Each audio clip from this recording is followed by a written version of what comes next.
අර්ථිතේ අපි අද කතා කරන්නේ පරිසර දූෂණය කියන පරිසර විද්‍යාව යටතේ. හරිද? මේක ඉස්සෙල්ලා අපි ප්‍රධාන කොටස් කීපයක් ඉවර කරා. මේ අද කරන කොටස කලින් කරන කොටසත් එක්ක ඍජු සම්බන්ධයක් නැහැ. තේරුණාද මං කියන්නේ? ඒ කියන්නේ ඕනනම් කෙනෙකුට මේ දක්වා ටික පාඩම් කරලා ඉවර කරන්න පුළුවන්. මොනවාද පුතේ මේ දක්වා ඉවර කරේ? පරිසර ගෝලයේ තියෙන සංවිධාන මට්ටම්, ඊට පස්සේ ගහණය ගැන අපි වැඩි විස්තර කතා කරා, ශක්තිය සහ ද්‍රව්‍ය ගලා යාම ගැන කතා කරා, ශක්ති පිරමීඩ වර්ග තුනක් ගැන කියලා දුන්නා, ද්‍රව්‍ය ශක්‍රීකරණය වෙන ආකාරයේ චක්‍ර කීයක් ගැන කතා කරා? දෙකක් ගැන, කාබන් චක්‍රයයි නයිට්‍රජන් චක්‍රය. ඒ නිසා මම පුතාලට කිව්වා මේ අවුරුද්දේ පොඩ්ඩක් චක්‍ර ටික බලා ගන්න හොඳට. මේ දක්වා අපිට ලොකු ප්‍රශ්න දුන්නේ නැහැ. ඊට පස්සේ දර්ශීය ගහන වක්‍රය ගැන පොඩි අවධානයක් යොමු කරන්න කියලා. හරිද? ඒවා දෙන්න ඉඩකඩ තියෙන. මොකද මුල්ම කොටස් නිසා මුල්ම කොටස්. නමුත් එහෙම හිතුවට ඊට ඉස්සෙල්ලා පාර දුන්නේ අන්තිම කොටසේ. එන හැම කොටසම වැදගත්.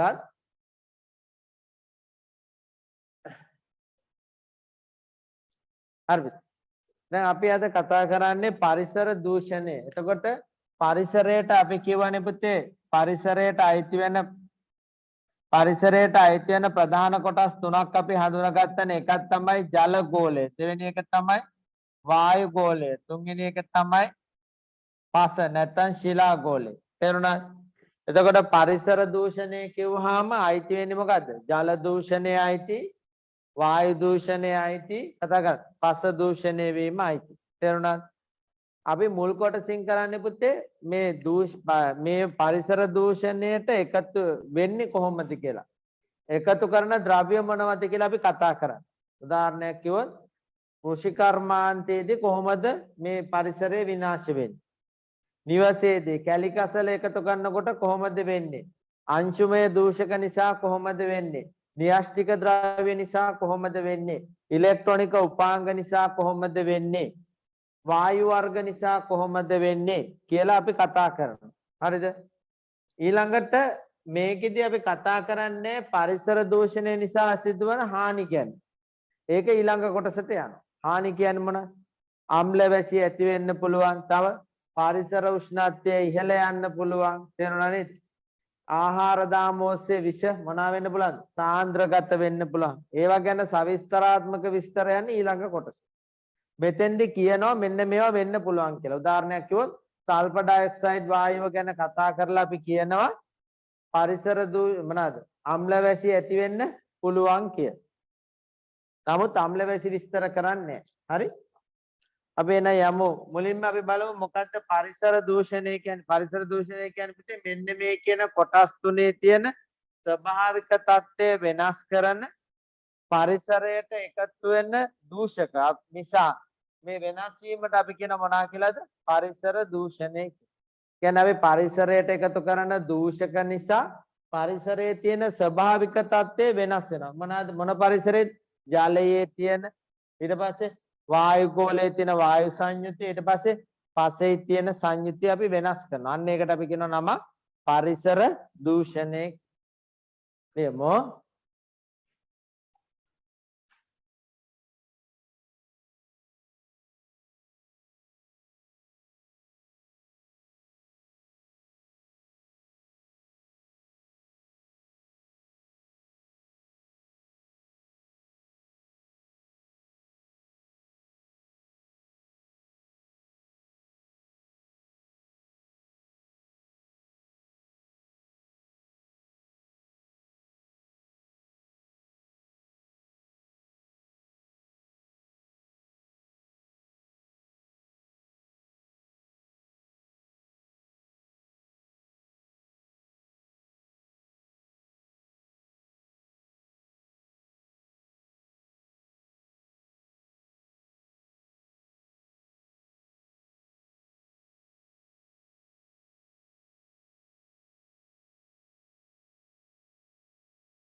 අපි ලියමු ස්වභාවික පරිසරය තුළ පීඩාකාරී වෙනස්කම් ඇති කරන දූෂක ද්‍රව්‍ය පරිසරයට එකතු කිරීම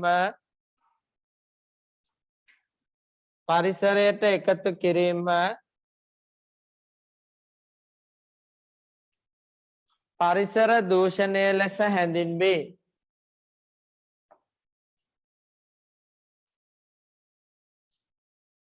පරිසර දූෂණය ලෙස හැඳින්වේ. පරිසර දූෂණය ප්‍රධාන ආකාර තුනකි. එක යනපතේ පස දූෂණය, ජල දූෂණය, වායු දූෂණය. හරිද? දේවා ඊළඟට තියෙන්නේ පුතේ අපිට එදිනෙදා හමුවන ද්‍රව්‍ය පාසල් වත්තේ ශ්‍රේෂ්ඨ චාරිකාවක් සිදු කර හමුවන දූෂක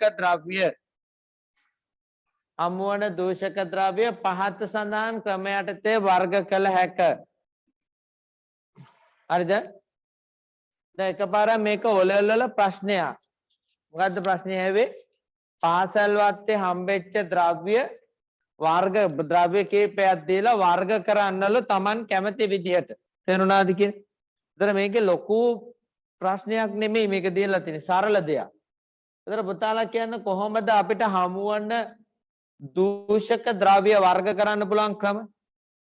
ඔව් දැන් පුතාලා සාමාන්‍යයෙන් කුණු ගෙහෙලා දානකොට ආයතනයක හරි පාසලේ හරි පුතාලා දැකලා තියෙනව නේද? ඒ කුණු බාල්දිය වල ගහලා තියෙනවා මොනවද? එක්ක පොලිතින් පමණි. එහෙම දාලා තියෙනව දැකලා නැහැ. ඊට පස්සේ දි รา පත්තන ද්‍රව්‍ය.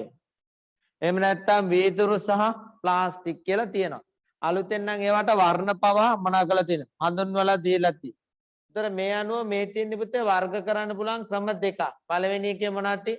දි รา පත් වෙන ද්‍රව්‍ය සහ දි รา පත් නොවන ද්‍රව්‍ය කියලා කොටස් දෙකකට වර්ග කරන්න පුළුවන්. ලියමු.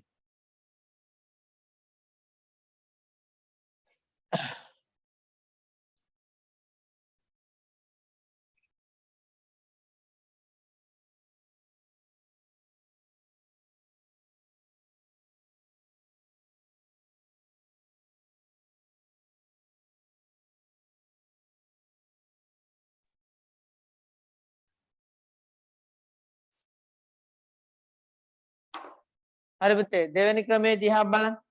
දැන් මේකේ කොටස් දෙකයිනේ අපිට ඕන එක තව දුරටත් බෙදන්න පුළුවන් නේද? දි รา පත් වෙන ද්‍රව්‍ය බෙදන්න පුළුවන් මොනවද පුතේ? ආහාර ද්‍රව්‍ය ලියන්න එපා. මොනවද? කාඩ්බෝඩ් කඩදාසි. ඒ දෙකම දි รา පත් වෙනවනේ. නමුත් අපි නැවත කොටස් මොකද කරන්නේ? දෙකකට බෙදනවා. එතකොට අපිට ලේසි එකතු කරනකොට නේද? කාඩ්බෝඩ් කඩදාසි එකකට එනවා. ඉඳුල් ටික මොකද? තව එකකට එනවා. අපිට ඕන නම් කාඩ්බෝඩ් නැවත ප්‍රතිචක්‍රීකරණය කරන්න පුළුවන්ද බැරිද? කරන්න පුළුවන්. ඊට පස්සේ දි รา පත් නොවන ද්‍රව්‍ය නැවත මොකද කරලා තියෙන්නේ? පොලිතින් සහ ප්ලාස්ටික් කියලා බෙදලා, වීදුරු සහ පෝසලින් කියලා බෙදලා, යකඩ කියලා බෙදලා. ඒ වගේ එතකොට අපිට මේක එතකොට මෙතෙන්දී අපිට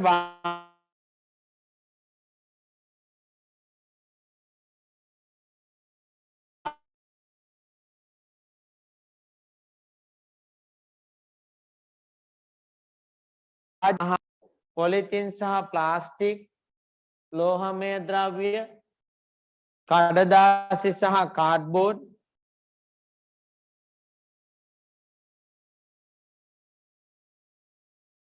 වීදුරු සහ පෝසලින්, ඉලෙක්ට්‍රොනික ද්‍රව්‍ය,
හරිද? ඉවරයි. හරිද? දැන් අපි පරිසර දූෂණයට බලපාන සාධක ගැන කතා කරන්න යන්නේ ඊළඟ. පරිසර දූෂණයට බලපාන සාධක. හරිද? පරිසර දූෂණයට ප්‍රධාන වශයෙන්ම බලපාන්නේ පරිසරයට එකතු කරන අපද්‍රව්‍යයි. ප්‍රධාන වශයෙන් බලපාන්නේ මොනවද පුතේ? පරිසරයට එකතු කරන අපද්‍රව්‍ය. ඒවා පහත පරිදි වර්ග කරන්න පුළුවන්ලු. ලියන්න එපා. කලබල ලියන්න එපා. 1 කෘෂි රසායනික ද්‍රව්‍ය. ඒවා කොහෙද එකතු වෙන්නේ? කෘෂි කර්මාන්තයේදී. කාර්මික අපද්‍රව්‍ය කොහෙද එකතු වෙන්නේ පුතේ? කර්මාන්ත ශාලාවලේ. හරිතාගාර වායු වාහන වලින් වගේ. බැර ලෝහ. හරිද? අංශුමය අපද්‍රව්‍ය ඒවත් වාහන දුමෙන් එන්න පුළුවන්. ගෘහස්ත අපද්‍රව්‍ය අපි ඉවත් කරන්නේ ප්ලාස්ටික් පොලිතින් ඒවායි තියෙනවා. ඉලෙක්ට්‍රොනික අපද්‍රව්‍ය පුතාලා දන්නවනේ අද වෙනකොට අපි මොකද කරන්නේ? ඉලෙක්ට්‍රොනික ලෝකෙකනේ ජීවත් වෙන්නේ නේද? එතකොට ඒවා අලුත් වෙනවා ඒ වගේම කැඩිලා බිඳිලා යනවා. ඒතර ඒවා විසි කරනවා නේ. පැහැදිලි? නමුත් ඒවා ආවට ගියාවට පරිසරයට එකතු කරන්න බෑ. ඒවායේ තියෙන සමහර ඉලෙක්ට්‍රොනික උපාංග බැටරි වගේ කොටස් පස වේගයෙන් මොනවද කරන්නේ? දූෂණය කරනවා. එඳ ලෝකේ ඒවා තහනම් කරලා තියෙන ඒවා ඉලෙක්ට්‍රොනික අපද්‍රව්‍ය විනාශ කරන ක්‍රම තියෙනවා. 8 න්‍යෂ්ටික අපද්‍රව්‍ය අපේ රටේ නැති වුණා සමහර රටවල් ශක්තිය නිපදවා ගන්න මොනවාද භාවිතා කරන්නේ? න්‍යෂ්ටික බලාගාර භාවිතා කරන. ඒතර ඒවායේ අපද්‍රව්‍ය එකතු වෙනවා. වායු දූෂක 9 ලියමුද? කෘෂි රසායනික ද්‍රව්‍ය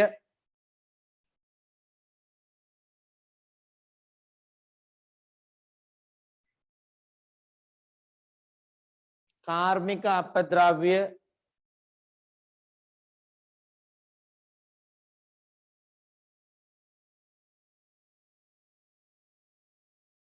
හරිතාගාර වායු බැර ලෝහ අංශුමය අපද්‍රව්‍ය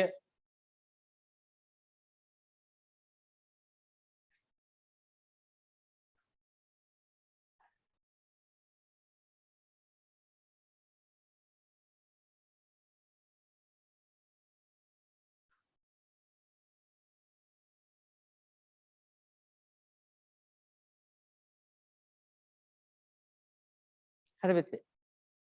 ගෘහස්ත අපද්‍රව්‍ය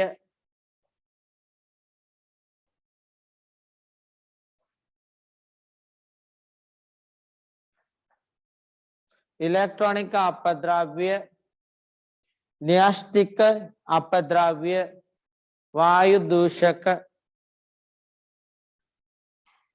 හරි. දැන් අපි මේ පාඩමේදී මොකද කරන්න ඕන? ඔය කියන කොටස් 9 ගැනම ඉගෙන ගන්න ඕන. තේරුණාද? මෙතන ඉඳන්. ඒ 9 ගැන ඉගෙන ගන්නකොට පුතේ ඒවා එකතු කරමින් වෙන එකතු වන ආකාර අපි ඉගෙන ගන්නවා. ඒවා නතර කරන හැටි ඉගෙන ගන්න. ඒවා සිදුවන බලපෑම ගැන ඉගෙන ගන්න. තේරුණාද? කොටස් 3ක් අපි හැම එකෙම ඉගෙන ගන්නවා. මොනවාද? එකතු කරන ආකාර, එකතු කරන එක නවත්තන විදිය සහ ඒවා ඇතිවන මොනවාද? බලපෑම. බලපෑම. හැබැයි බලපෑම් විස්තර කරන්න යන්නේ නැහැ. බලපෑම් විස්තර කරන්නේ ඊළඟ කොටස. පැහැදිලිද? එහෙනම් මුලින්ම එන්න නම් මොකටද? කෘෂි රසායනික ද්‍රව්‍ය. හරි නේද? මේක ලියලා ඉවරද ඔක්කොම? හරි.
මුලින්ම බලන පුතේ කෘෂි රසායනික ද්‍රව්‍ය.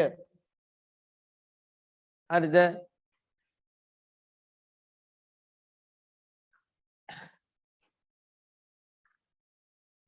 කෘෂි රසායනික ද්‍රව්‍ය යටතේ කතා කරත් පුතේ මේ කෘෂි රසායනික ද්‍රව්‍ය වලට අයිති වෙනවා කෘෂි රසායනික ද්‍රව්‍ය වලට අයිති වෙනවා පුතේ ප්‍රධාන කොටස් දෙකක්. එකක් තමයි පලිබෝධනාශක. මොනවාද පළවෙනි කොටසට කියන්නේ අපි? පලිබෝධනාශක. මේ පලිබෝධනාශක යටතට අයිති වෙනවා කොටස් තුනක්. එකක් තමයි වල්නාශක. හරිද? දෙවෙනි එක තමයි කෘමිනාශක. තුන්වෙනි එක දිලීරනාශක. මෙයාට කියන්න පුළුවන් පොදු පදයක් කියන්නේ පලිබෝධනාශක. හරිද? එතකොට වල්නාශක යොදන්නේ වල් පැලෑටි විනාශ කරන්න. කෘමිනාශක කෘමීන්ව විනාශ කරන්න. දිලීරනාශක දිලීර විනාශ කරන්න. ඔයිට අමතරව වගාවට තව මොනවද දාන්නේ? ඔතන කියවෙච්ච නැති එකක් කියන්නේ රසායනික පොහොර. හුඟක් හොඳයි. ඒක වෙනම යනවා. රසායනික පොහොර. එහෙනම් ඕනනම් කෙටි ප්‍රශ්නයක් හදන්න පුළුවන් තැනක් තියෙනවා. මොකද්ද? පලිබෝධනාශකයන් නොවන්නේ රසායනික පොහොර. ඒක පලිබෝධනාශකයක් නෙමෙයි. තේරුණා? එතකොට දැන් මේ තුනම මේ පලිබෝධනාශක පුතාලා දන්නවනේ මේ දවස්වල රටේ ලොකු ප්‍රශ්නයක් ආවක් කියලා නේද? කාබනික ගොවිතැනට ගිහිල්ලා නමුත් අපි ඒක ඒ ක්‍රියාවලියට උදව් කරන්න ඕන. අනාගතයේදී ඔයගොල්ලෝ රට බාරග ඒ ශේෂ්ත්‍රවලට ඒවට උදව් ඒ තැන්වලට ගියාම ඔයගොල්ලෝ සමහරට කෘෂි ශේෂ්ත්‍රය සම්බන්ධ රැකියා කරන්න පුළුවන්. වගාවන්ට විතර ඒවා පුළුවන් තරම් මේ තත්ත්වය මේ කාබනික ගොවිතැන ප්‍රවර්ධනය කරන්න උදව් කරන්න. මොකද ඒකේ ගොඩාක් වාසි තියෙනවා. අපේ දරුවෝ අනාගත පරපුර නිරෝගී වෙනවා එහෙම වුණොත්. නැත්නම් අපි දැන් කන්නේ වස. මිනිස්සු නොකිය කියන්නේ ඒක හොඳයි කියලා නේ. කවුද හොඳයි කියන්නේ? පාරිභෝගික ජනතාව නෙමෙයි හොඳයි කියන්නේ. කවුද? වගා කරන ගොවි ජනතාව. මොකද ඒගොල්ලන්ට වාසි. ඒගොල්ලන්ට අස්වැන්න ගොඩක් ලැබෙනවා. බොහොම ඉක්මන් නේද? ඒගොල්ලෝ හුරු වෙලා තියෙන්නේ අපේ රටේ කොහොමද කම්මැලිනේ මිනිස්සු. ඒගොල්ලෝ ගොඩක් හුරු වෙලා තියෙන්නේ මොනවද? දිය කරා ඉස්සා නේද? බලන් ඉදිද්දි වැඩෙන්න ඕන. ඒ විදිහට ඉතින් නමුත් අපි අමාරුවෙන් හරි කාබනික ගොවිතැනට ගියොත් මේ කියන දැන් අපි කතා කරන මේවෙන් වෙන හානි ඔක්කොම නතර වෙනවා. මේ මගින් අපේ පස්සේ ඉන්න ශුද්‍ර ජීවීන් අපි ඉගෙන ගත්ත මිනිස්සුලා නයිට්‍රජන් චක්‍රය මතක ඇති නේද? ශුද්‍ර ජීවීන් විනාශ වෙනවා නේද? ඒ වගේම විෂ මොකද වෙන්නේ? සාන්ද්‍රගත වෙනවා. මේ ගහන විෂ කොහෙද අන්තිමට තියෙන්නේ? ගහේ. ගහෙන් කොහෙට දෙන්නේ? ඵලදාවට. ඊට පස්සේ ඒක ආහාර දාම ඔස්සේ යනකොට මොකද වෙන්නේ? පුරුකෙන් පුරුක සාන්ද්‍ර වෙලා අපිටම අපහු වෙනවා.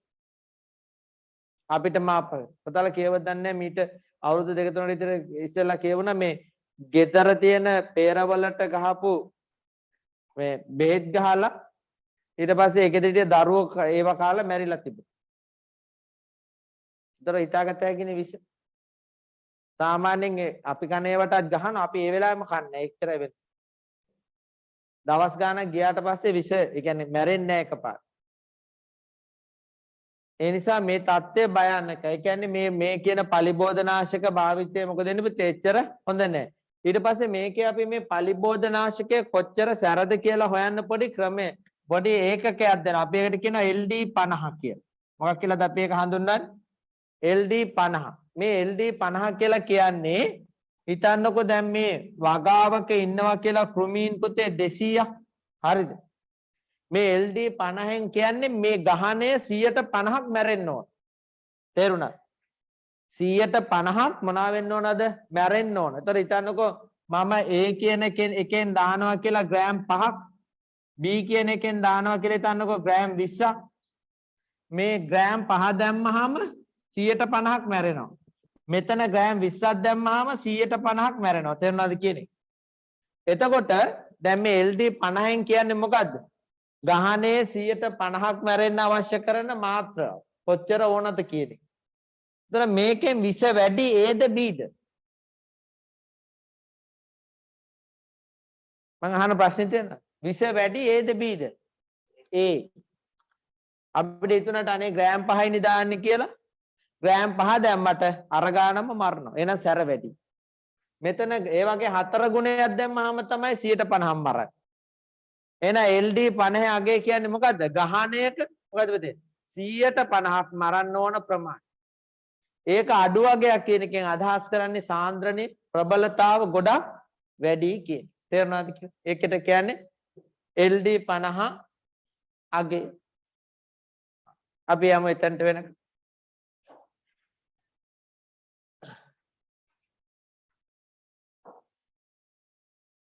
කෘෂි කර්මාන්තයේදී භාවිතා වන කෘත්‍රිමව සංශ්ලේෂණය කළ රසායනික ද්‍රව්‍ය කෘෂි රසායනික ද්‍රව්‍ය වේ.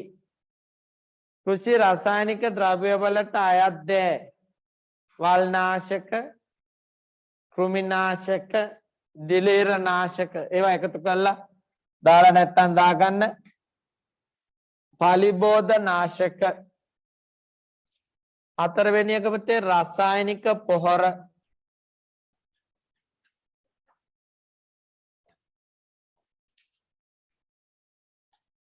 රසායනික පොහොර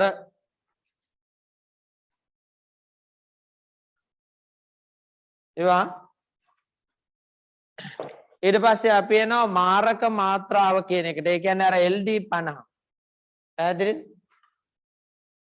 පලිබෝධ නාශක, වල්නාශක, කෘමිනාශක, දිලීරනාශක යනාදිය පලිබෝධ නාශක ලෙස හඳුන්වයි.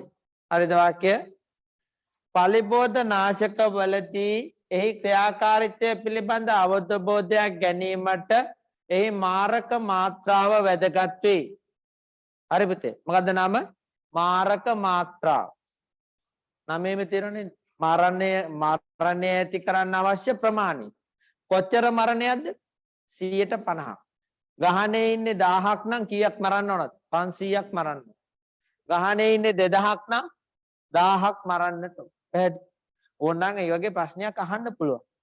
මේකේ මේ මෙච්චර ගහනයක් ඉන්නවා මේක මාරක මාත්‍රාවට අනුව කොච්චර මැරෙනවද කියලා. ඒතර අපි 150 කියන එක දැනන් ඉන්නට. ලියමු. මාරක මාත්‍රාව LD 50 පලිබෝධ නාශකයෙන් භාවිතයේදී පලිබෝධ විශේෂයක ගහනේ 150ක් මර්ධනයට අවශ්‍ය. පුතාලා හයිලයිට් කරගන්න ඕන නම් ගහනේ 150. ගහනේ 150.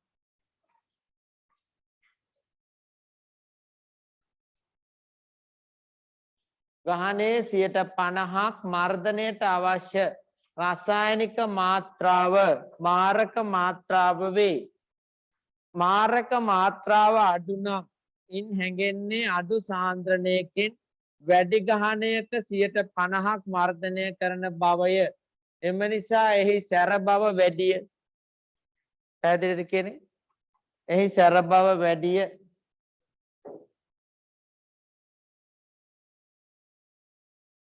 හරිද? කෘෂි රසායනික ද්‍රව්‍යවල අහිතකර ප්‍රතිඵල. පුතාලා හිතන්න මොනවද අහිතකර ප්‍රතිඵල වෙන්නේ? මේවා ආහාර දාම ඔස්සේ කැරකිලා අපිට එනවද නැද්ද? එනවා. පොහොර කියන්නේ පොහොර වල වැඩිපුරම තියෙන්නේ මොනවද? මූලද්‍රව්‍ය. නයිට්‍රජන් හුඟක් හොඳ. ෆොස්ෆරස්. නයිට්‍රජන් සහ ෆොස්ෆරස් තමයි මූලිකවම පොහොරකින් දෙන්න බලන්නේ.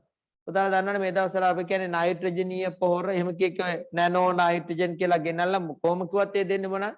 නයිට්‍රජන්. ඒතර නයිට්‍රජන් චක්‍රයේදී කිව්වා ගහ හරි අවාසනාවන්තයි කියලා. මතකද මං?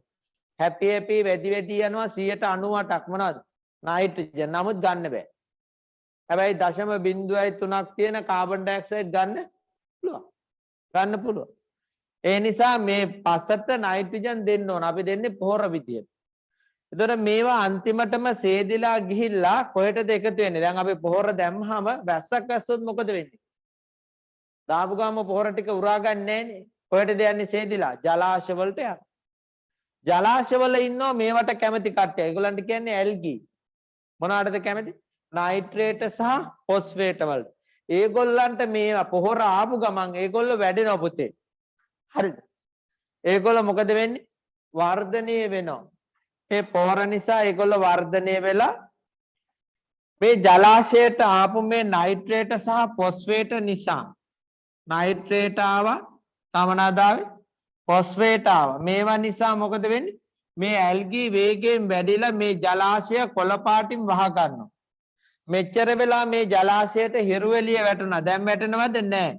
එතකොට යට තියෙන ජලජ ශාක වලට මොනවා නැද්ද? ප්‍රභා සංශ්ලේෂණේ නැහැ. මේ නිසා ජලයේ දිය වෙච්ච ඔක්සිජන් අඩු වෙලා මාළු ටික මැරෙනවා. මැරිලා මොකද වෙන්නේ? දුගඳ හමලා මේක දුර්ගන්ධයේ පිරි ජලාශයක් බවට පත් වෙනවා. අපි ඉදිරියේදී කතා කරනවා. මේකට කියන වචනයක් තියෙනවා. මොකක්ද? සුපෝෂණය. මොකක්ද? මේකට අපි කියනවා සුපෝෂණය. පෝෂණය අධික වී. මොනවාද පෝෂණය කියන්නේ? නයිට්‍රේට් සහ ෆොස්ෆේට්. එහෙනම් අපිට වගාවක් ආශ්‍රිත ජලාශයක දකින්න පුළුවන් එක හානියක් තමයි මොකක්ද? සුපෝෂණය ඇතිවීම. ඒ පොහොර නිසා හොඳ පැහැදිලිද? පලිබෝධනාශක නිසා ඇති වෙන්නේ විෂ සාන්ද්‍රගත වෙලා ආහාර දාම ඔස්සේ ගිහලා අපිටම ආපහු ඒවත් තැම්පත් වෙන එක. හරි? ශ්වසන ආබාධ ඇති වෙන්න පුළුවන්. ලියමු එහෙනම්. කෘෂි රසායනික ද්‍රව්‍යවල අහිතකර ප්‍රතිඵල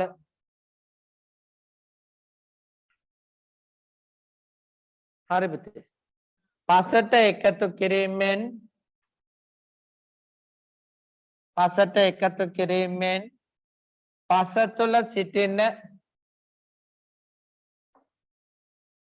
පසට එකතු කිරීමෙන් පස තුළ සිටින හිතකර ශුද්‍ර ජීවීන් විනාශ වීම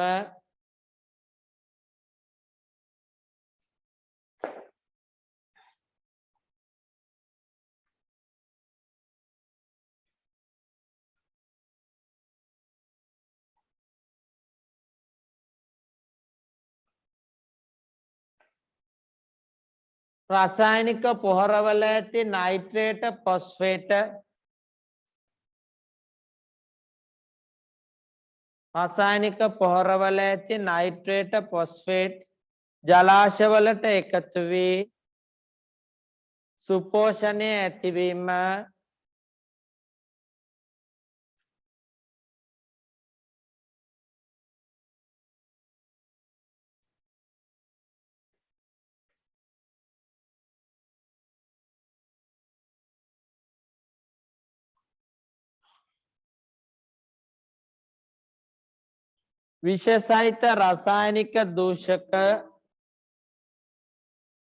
විෂසහිත රසායනික දූෂක ආහාර දාම ඔස්සේ ගමන් කර ඉහළ පෝෂ්‍ය මට්ටම් වලදී ඒවායේ සාන්ද්‍රණය වැඩිවීම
හරි පුතේ. ඉවරයි. රසායනික පොහොරවල වාසි. ප්‍රතිඵල බොහොම ඉක්මන් නේ පුතේ. ප්‍රතිඵල ඉක්මන්. ඊළඟට භාවිතය හරිම පහසුයි. ප්‍රතිඵල ඉක්මන් වීම භාවිතය පහසු වීම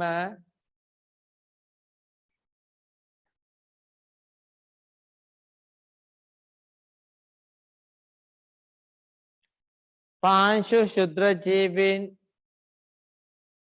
ඊට පස්සේ ආවාසයේ පාංශු ශුද්‍ර ජීවීන් විනාශ වීම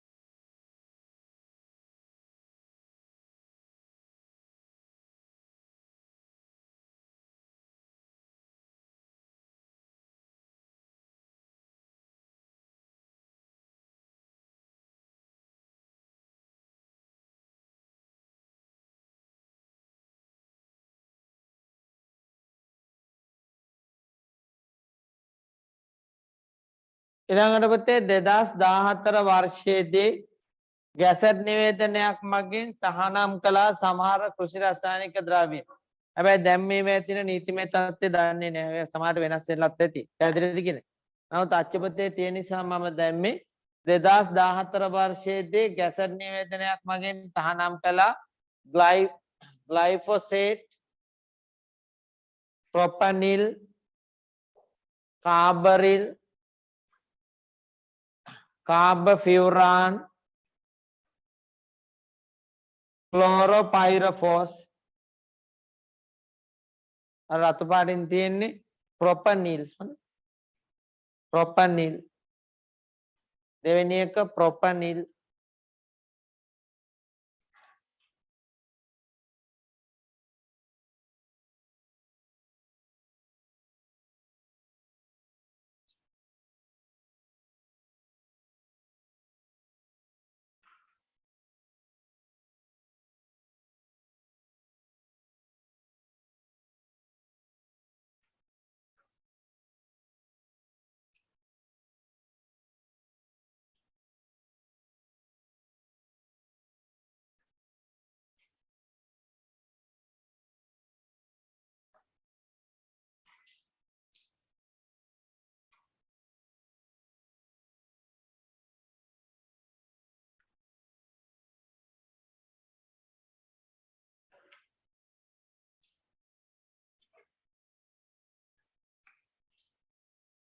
දෙවද පුතේ ග්ලයිෆොසේට්, ප්‍රොපනිල්, කාබරිල්, කාබෆියුරාන්, ක්ලෝරෝපයිරෆෝස්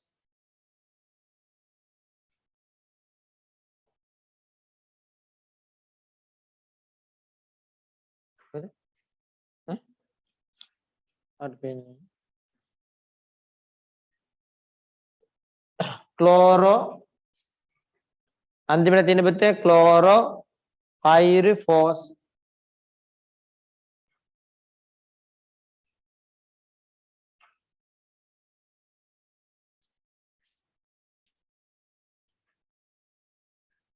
පුතේ මෙයන්ට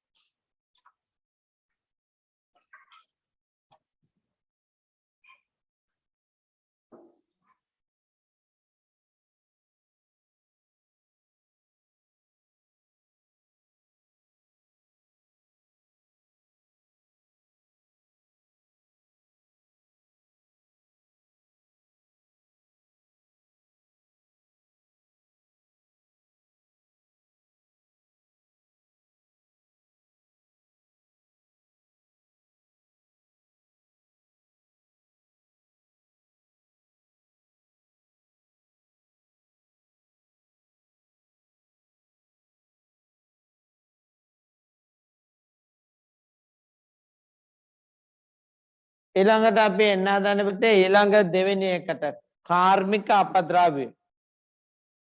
හරිද? වැඩිපුරම කාර්මික අපද්‍රව්‍ය විදිහට එකතු වෙන්නේ මේ හයිඩ්‍රෝකාබන් නිසා ඇතිවන දේවල්. තේරුණාද? හයිඩ්‍රෝකාබන් කියන්නේ මොනවද? හයිඩ්‍රජන් සහ කාබන් එකතු වෙලා හැදෙන දේවල්. නේද? පෙට්‍රල්, ඩීසල්, භූමි තෙල් ඒවා ඔක්කොමයි දෙන්නේ මොන පැත්තටද? හයිඩ්‍රෝකාබන්. ඊට ඉස්සෙල්ලා පාඩමක්ම කරා අපි හයිඩ්‍රෝකාබන් එක.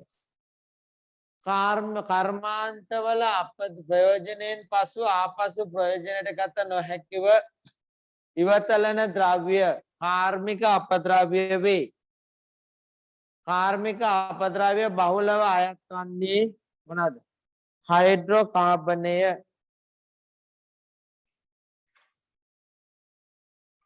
බහුලව අයත් වන්නේ හයිඩ්‍රෝකාබනය. හයිඩ්‍රෝකාබන හයිඩ්‍රජන් සහ කාබන් එකතු වී සංයෝජනය වීම නිසා නිපදවන ද්‍රව්‍ය හයිඩ්‍රෝකාබන වේ. ඒතර නමේම කියනනේ පුතේ හයිඩ්‍රෝකාබන කියලා. ඒතර නමේම කියනවා හයිඩ්‍රජන් තියෙන්න ඕන තව මොනවාද? කතා කරන්නේ. කාබන් තියෙන්න ඕන කියලා කියනවා. හයිඩ්‍රෝකාබන පරිසරයට නිදහස් වන ක්‍රම කැලිකසල ගොඩවල් ලියන බවතේ. වගාබිම් වගුරුබිම් ආශ්‍රිත මියගිය ශාක හා සත්ව කොටස් හා කාබනික අපද්‍රව්‍ය මත බැක්ටීරියා ක්‍රියා කිරීමෙන් මෙතෙන් වායුව පරිසරයට නිදහස් වීම. ඒ කියන්නේ පුතේ දැන් කර්මාන්ත ශාලාවලින් ඒ වගේ ඉවතලන ද්‍රව්‍ය තියෙනවානේ දි รา පත් වෙන. තේරෙනවද? ඒවා ගොඩ ගන්නවනේ කොහට හරි කියලා. ඒවා තියෙන්න පුළුවන් කැලිකසල. තේරෙනවද? ඊට පස්සේ ශාක කොටස්, මියගිය සත්ව කොටස් මේවා මත බැක්ටීරියා ක්‍රියාත්මක වෙලා පිට කරන වායුවක්. ඒ වායුවට කියන්නේ මෙතේන් කියලා. ඔයාලට මතකද මෙතේන් හයිඩ්‍රෝකාබන වල හිටියා. එතෙන්දිත් ඔකම කිව්වා. හොඳ. මෙතේන් වායුව නිදහස් වෙන ආකාර කියලා එතනින් දීලා ඇති. ලෝකයට දැන් ලොකු තර්ජනයක් වෙන්නේ මොන වායුවද? ඔය මෙතේන් වායුව. නූතනේ ඇයි ඒ? ලෝකේ කැලිකසල ගොඩවල් වැඩිද? තේරෙනවද? ඉස්සරව අපිට උනේ වගුරු බිම් වලින් විතරයි. ස්වභාවික වගුරු බිම් වලින් ඔය වායුව පිට වුණා. ඒ නිසා ඔකට තව නමක් කියන මතකද? වගුරු වායුව. මං කියන්නේ අර දේවතා එලි කියලා ඉස්සර මිනිස්සු රැවටුණා කියලා ඔය වායුව ගිනි ගන්නවා. ඔය මීතේන් වල තියෙන්නේ ඕක තමයි. CH4 බහුලව. ජීව වායුවේ වැඩිපුරම තියෙන්නේ මීතේන්. ගිනි ගන්නවනේ ජීව වායුව. එතකොට මේකට වගුරු වායුව කියලාත් කියනවා. නමුත් ඔය වායුව අන්තිමට වායු ගෝලයට ගිහිල්ලා ඕක හරිතාකාර වායුව. තේරුණාද? ඒ නිසා අපේ පෘථිවි උෂ්ණත්වය මෙයා වැඩි කරන්න මොනවා වෙනවද? 10ක වෙද. අද වෙනකොට ලෝකෙට තර්ජනයක්. හරි? දෙවෙනි එක ද්‍රවීකృత පෙට්‍රෝලියම් වායුව. ඒ කියන්නේ LP වායුව. පෙට්‍රල්, ඩීසල්, භූමි තෙල් ආදී ඛනිජ තෙල් භාවිතා කිරීමේදී. තුන්වෙනි එක බොර තෙල් භාගික ආසවණයෙන් ලීසි තෙල් සහ ග්‍රීස් ස්නේහක ලෙස නිදහස් වීම. බොර තෙල් භාගික ආසවණයෙන්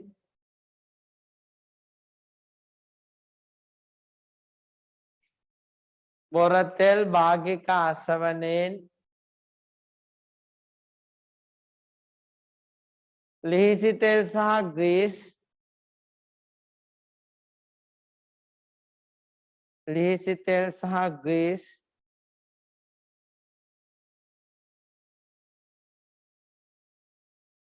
ස්නේහක ලෙස නිදහස් කිරීම. ස්නේහක ලෙස නිදහස් කිරීම. ස්නේහක කියන්නේ පුතේ ලිස්සන සුළු ඒවා. හොඳයි. ඈදිරි ග්‍රීස් දන්නවනේ පුතා. ඔය හුඟක් වෙලාවට හදන්නේ කාගෙන්ද? කාබන්. මතකද අපි මිනිස්සුන්ට කිව්වා මිනිරන් සහ දියමන්ති යටතේ කතා කරනකොට කිව්වා මිනිරන් වලින් හදන එක දෙයක් තමයි මොකද? ස්නේහක. හරි?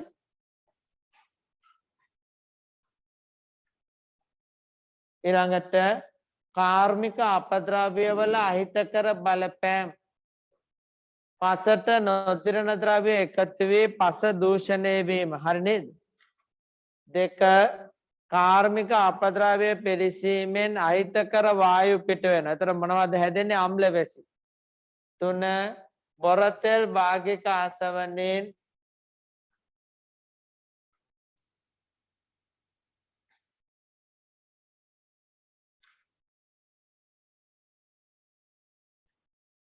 ලෙහිසි තෙල් සහ ග්‍රීස් ස්නේහක ලෙස නිදහස් වීම.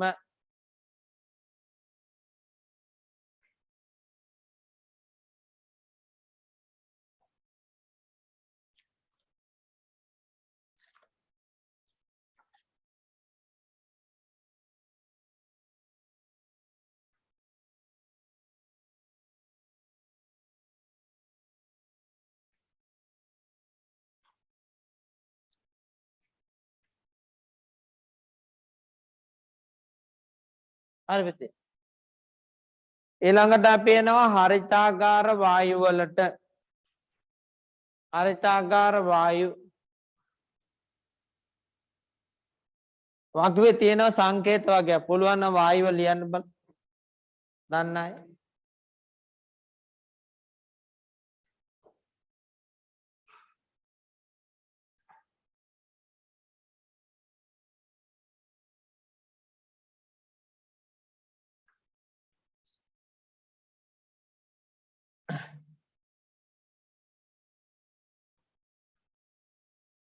හරි පුතේ.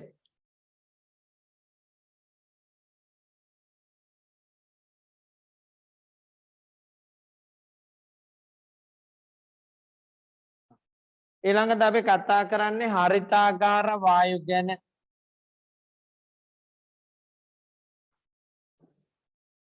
ඉතින් මේ හරිතාගාර කියන සංකල්පය ආවේ ඇත්තටම අහගෙන ඉන්න පුතේ. ඇත්තටම හරිතාගාර කියන සංකල්පය ආවේ ශීත රටවල මිනිස්සුන්ට ශීත කාලයේදී වගා කටයුතු කරගන්න බැරි ප්‍රශ්නයක් තිබුණා. ඇයි? සීතලයිනේ පරිසරය. තේරුණා? මේ නිසා ඒගොල්ලෝ කරපු දේ තමයි මේ වගාවන් වටේට ආවරණයක් ගහලා හරිද? ඒ ඇතුලේ ගස් වැව්වා. මේ ආවරණයේදී වෙන්නේ අර ඒගොල්ලන්ට ලැබෙන තාපය මෙහෙම ඇතුළට ඇවිල්ලා ඉවරලා ඇතුළට ආවට පස්සේ ආයෙ එළියට යනකොට යන්න දෙන්නේ නැවත හරවන. තේරුණා?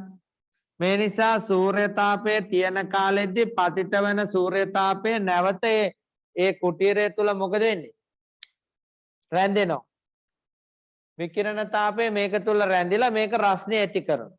තේරුණා? එහෙනම් මේ තාපයට පිට වෙලා යන්න විදියක් නැහැ. මෙමගින් ඒගොල්ලන්ට අර වගා කටයුතු ශීත කාලෙදිත් මනා කරන්න පුළුවන්ද? කරගන්න පුළුවන් වුණා. පැහැදිලිද? මේකට කියන්නේ හරිතාකාර. අදත් අපුතාලා දැකලා තියෙනවද මල් වවන තැන්වල එහෙම තියෙනවා හරිතාකාර. ඒගොල්ලෝ ඒ උඩින් ගහන කොලේ තියෙන කොච්චර ආලෝකයේද ඇතුළට එන්න ඕන ඒ අනුව ඒක වෙනස් වෙනවා. ඒගොල්ලෝ දන්නවා ඒකට අවශ්‍ය ප්‍රමාණය පාලනය කරන්න. එතකොට දැන් මේ වගේම දෙයක් සිදු වුණා පෘථිවියට. ඔන්න දැන් පෘථිවිය තියෙනවා. පෘථිවියට එන සූර්ය කිරණ නිසා පෘථිවිය රත් වෙනවා. රත් වෙන වස්තුවකින් පිටවන කිරණ මොනවද? විකිරණ තාපය. මොන තාපයේද රත් වෙච්ච වස්තුවකින් පිට වෙන්නේ? විකිරණ තාපය. මේ විකිරණ තාපය මෙහෙම පිට වෙන්න හදනකොටම මේ පෘථිවිය වටේ තියෙන වායු ගෝලයක් නිසා නැවත ඒක එවනවා පෘථිවියට. නැවත හරවල එවනවා පෘථිවියට. හරිද?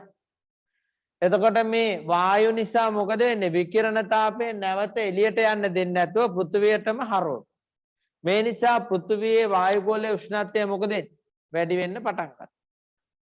එතකොට ඇත්තටම මේක තියෙන එක හොඳයිද නරකයිද? මේක තියෙන්න ඕන.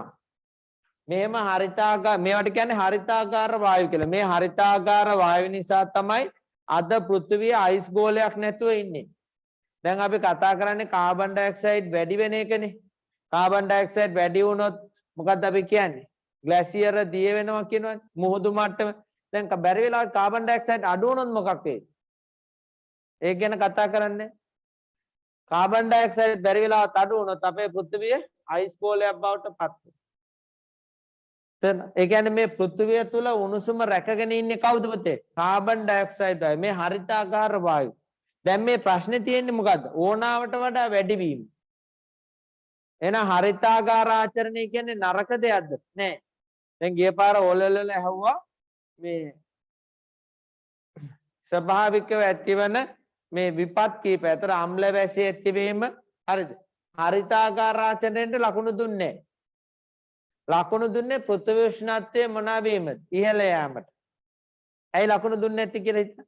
හරිතාකාර වායුව කියන්නේ නරක දෙයක්. හරිතාකාර ආචරණය කියන්නේ නරක දෙයක් නෙමෙයි. නරක දේ තමයි පෘථිවි උෂ්ණත්වය මොනවා වීම? ඉහළ යාම. ඒ නිසා හරිතාකාර ආචරණය හොඳ දෙයක්. එයා තමයි මේ පෘථිවියේ උෂ්ණත්වය ආරක්ෂා කරලා ජීවීන්ට අවශ්‍ය උෂ්ණත්වය රඳවලා තියාගන්න. පැහැදිලිද? එහෙනම් මේ හරිතාකාර වායු ඕනාවට වඩා එකතු වීමෙන් තමයි අපිට ගැටලුම් මතුවෙන්නේ. අන්න එතකොට මොකද වෙන්නේ පුතේ? පෘථිවියේ උෂ්ණත්වය කතා කරන්නේ.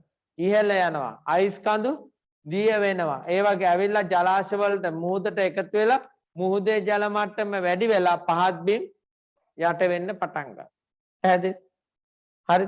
දැන් පුතාලා දැන් මීට අවුරුද්දකට දෙකකට විතර කලින් තිබුණා පත්තරේ ඡායාරූපයක් තිබුණා මේ ග්ලැසියරයක මලගම කියලා.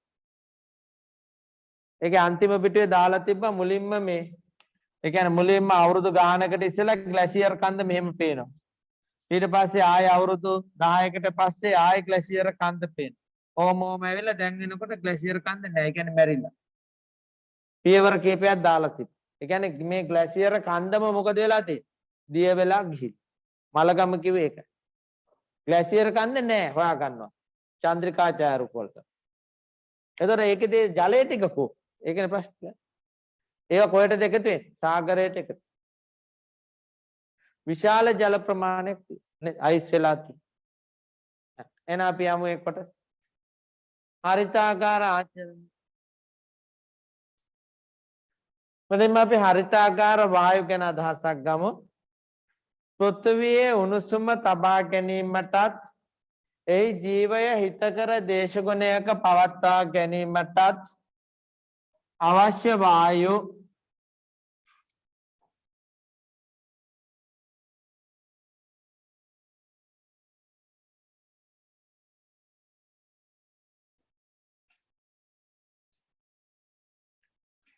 පෘථිවියේ උණුසුම තබා ගැනීමටත් එහි ජීවයට හිතකර දේශගුණයක් පවත්වා ගැනීමටත් අත්‍යවශ්‍ය වායු හරිතාකාර වායු වේ. හරි පුතේ. මේ උදාහරණ CO2 carbon dioxide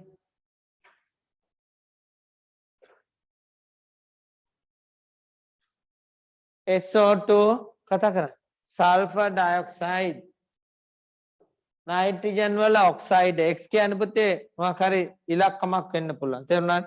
ඒකයි පොදු පදයකින් කියලා තියෙන්නේ. 3 nitrogen වල oxide 4 methane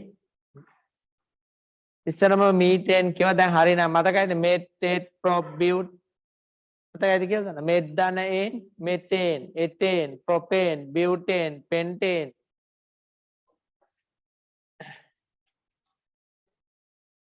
පහ chlorofluora carbon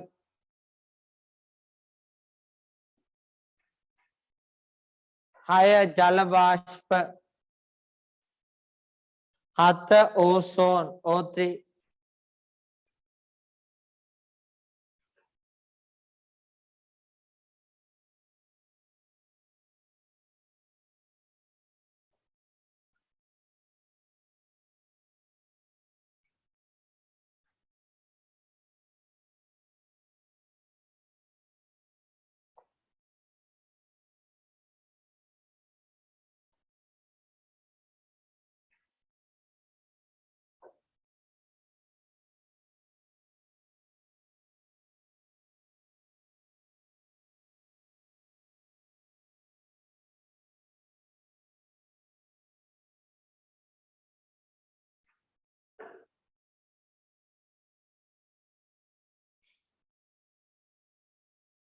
ඉවත් පුතේ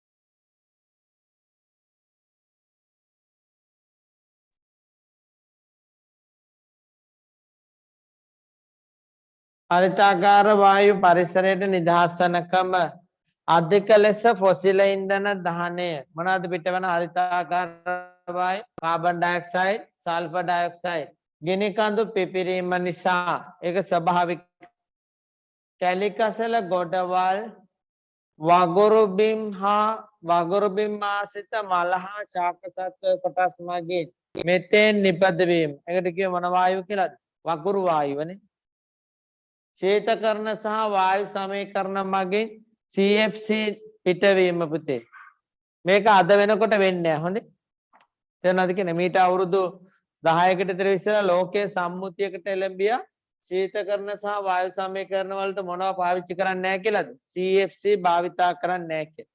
අද තියෙන්නේ වෙන වායුවක්. ඒ නිසා ඉස්සරම මීට අවුරුදු 20කට විතර ඉස්සෙල්ලා ලොකුම බලපෑම ඇති කරේ කවුද? වායු සමීකරණයි කතා කරන්නේ ශීතකරණ. අද ඒක නැහැ. අද ලොකුම බලපෑම ඇති කරන්නේ කුණු කොටවල්. පැහැදිලිද වාක්‍යය? ඒකෙන් තමයි මෙතෙන් වායුව තමයි අද ප්‍රබල වෙන්නේ.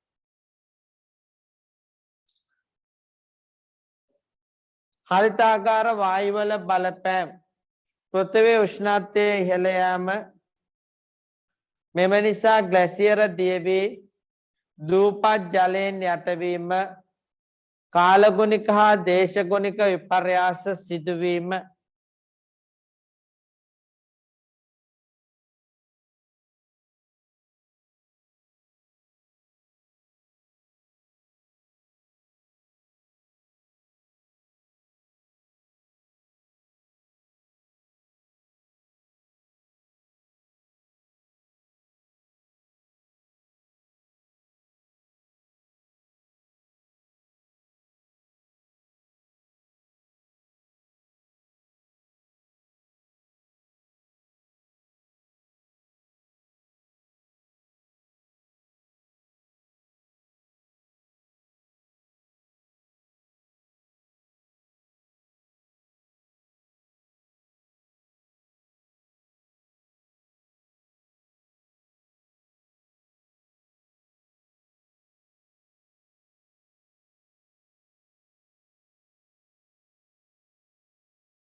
යටම තියෙන වාක්‍ය කාලගුණික හා දේශගුණික විපර්යාස සිදුවීම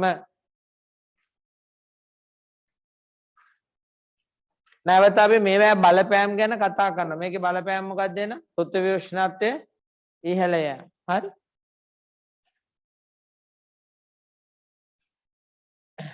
ඊළඟට පුතේන්නේ බැර ලෝහ වලට අපි බැර ලෝහ ගැන ආහාර දාම සහ ආහාර ජාල පාඩමේදී කිව්ව මතකයි පැහැදිලිද දැන් මේ රූපේ දිහා චුට්ටක් බලන්න මේක ඊළඟ පිටිය ඔයගලන්ට දාලා ඇති මොකද්ද මේ රූපෙන් කියන්නේ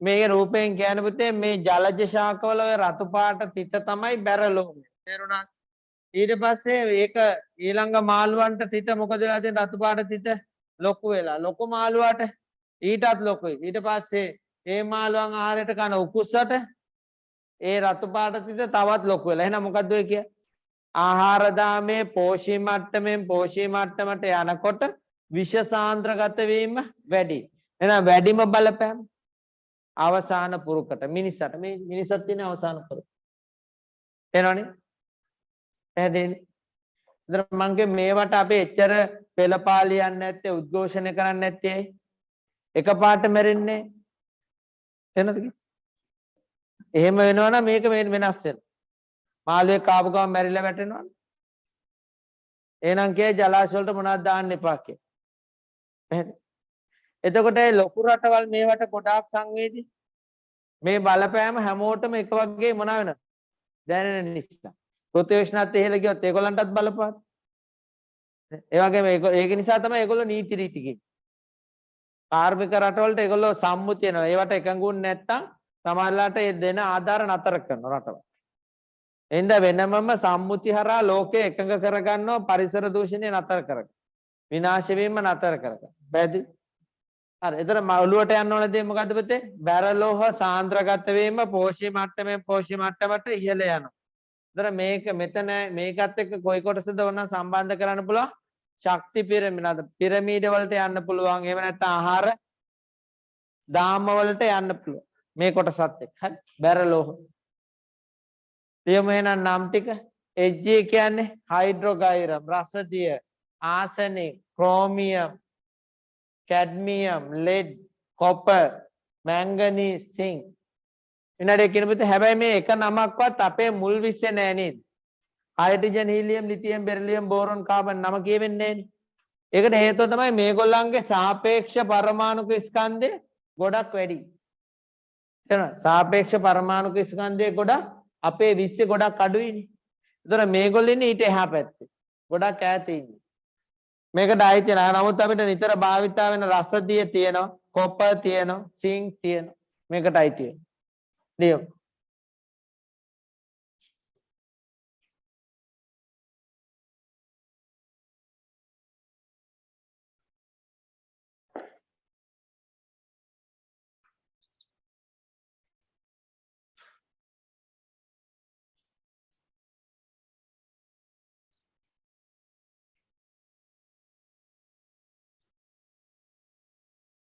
වේගවත්. ඊට ඉවරයි. හරි. මේ බලනකොට ඉදිරියට ඉවරයි. හොඳ හැකියාවක් තියෙනවා. හරි. දැන් මේ තියෙන පුතේ බැරලෝහ සහිත පසක්. ඒ කියන්නේ සමහර රටවල් වල තියෙනවලු පස කැපුවට පස්සේ ඒකේ බැලුවාම බැරලෝහ තියෙනවා. ඒ කියන්නේ එකතු කරලා නෙමෙයි.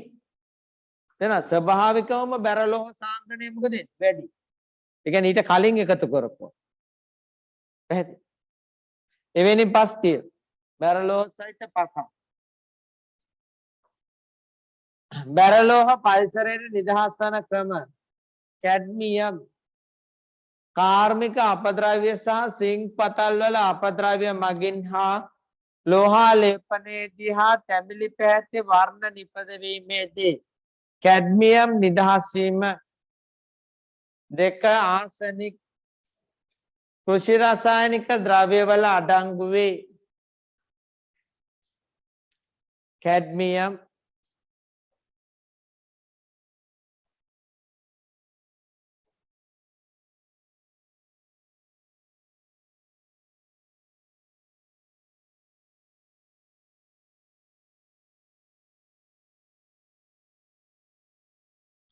කෘෂි රසායනික ද්‍රව්‍ය වල අඩංගු වේ.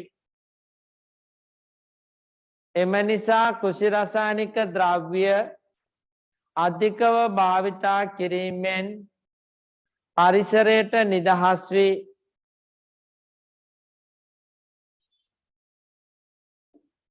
එම නිසා කෘෂි රසායනික ද්‍රව්‍ය අධිකව භාවිතා කිරීමෙන් පරිසරයට නිදහස් වේ. ආසනික් එතකොට මම දන්නේ අපේ බත් කන සහල් වල ආසනික් තියෙනවා කියලා ලොකු කාලයක් පරීක්ෂණ කළ ඔප්පුක.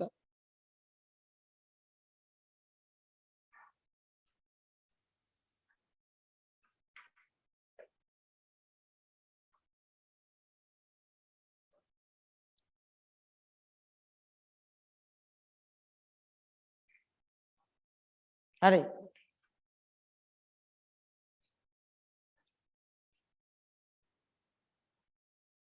තුන්වෙනි එක පුතේ lead Pb ප්ලම්බම් නේද යට කියන්නේ. lead එකතු කරන ලද පෙට්‍රල් භාවිතය සමහර ෂෙඩ් වල ගහලා තියෙන ඔබතන දකින්න පුළුවන් ඊයම් රහිත පෙට්‍රල් කිය. ඒ කියන්නේ දැන් අලුතෙන් ඒවා පිරිසිදු කරලා ඒවා. ඊයම් කියන්නේ lead වලට.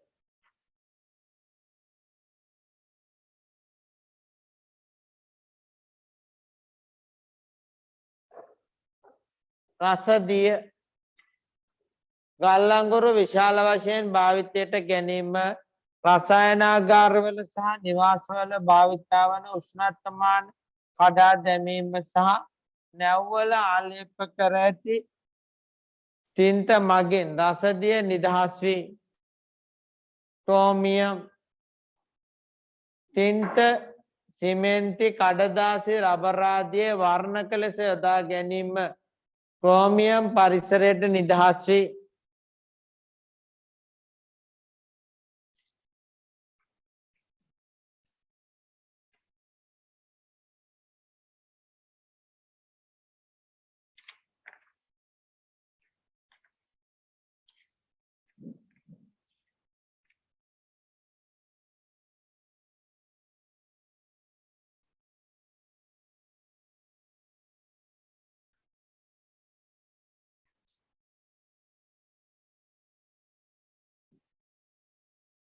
බැරලෝහවල හානිය මේවා ජලාශ සහ පසට එකතු වී ආහාර දාම ඔස්සේ සාන්ද්‍රගත වීම සිදුවේ.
හරි. ඊළඟට අපි එන්න හදන්නේ අංශුමය අපද්‍රව්‍ය. හරි පුතේ. අංශුමය අපද්‍රව්‍ය. අංශුමය අපද්‍රව්‍ය බෙදනවා නැවත කොටස් දෙකකට ඝනාංශුමය අපද්‍රව්‍ය සහ ද්‍රවාංශුමය අපද්‍රව්‍ය කියලා. තේරෙනවද? අපි වායු වෙනම අරන් තියෙනවා. වායු දූෂක කියලා වෙනම අරන් තියෙනවා. තේරෙනවද? නැත්තම් වායු කියන එක අරන් නැහැ මෙතනට. එතන අංශුමය අපද්‍රව්‍ය බෙදලා තියෙනවා ප්‍රධාන කොටස් දෙකකට ඝනාංශුමය අපද්‍රව්‍ය සහ කතා කරන පුතේ ද්‍රවාංශුමය අපද්‍රව්‍ය. ඝන පැත්තට මොනවද ඇවිල්ලා තියෙන්නේ? කාබන් අංශු. ඒක තේරෙනවද නේද? නොදැවුණු කාබන් එතන. කාබන් අංශු, බැරලෝහ අංශු, අලු, දූවිලි, ඇස්බෙස්ටෝස් වගේ. ද්‍රව පැත්තට මොනවද ඇවිල්ලා තියෙන්නේ? ජල වාෂ්ප. ඊට අමතරව ද්‍රව කාබනික අංශු. ඒ කියන්නේ ඔය පෙට්‍රල් ඩීසල් වලින් පිට වෙන්නේ ඒවා. මර්කරි කියන්නේ රසදිය වාෂ්ප. හරි. අංශුමය අපද්‍රව්‍ය එකතු වන අවස්ථා ලියමු එක කර්මාන්ත වලින්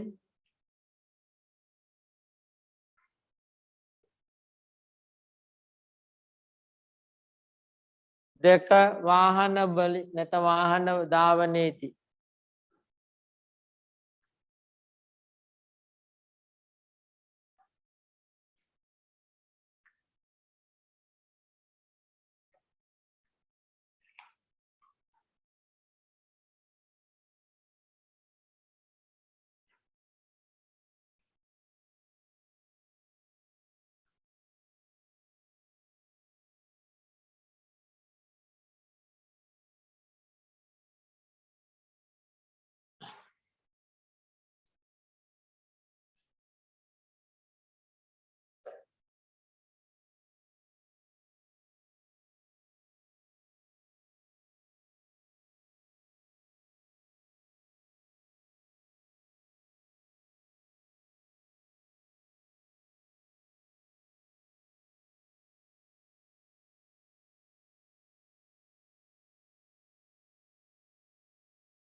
अरबते अंशुमय अपद्रव्य आकार नियम कोटास देखाय घनांशुमय अपद्रव्य द्रवांशुमय अपद्रव्य बैरलोहमय अंशु रूपित टिकम तमय कटला दालती आलू कार्बन अंशु एस्बेस्टस अंशु दुविली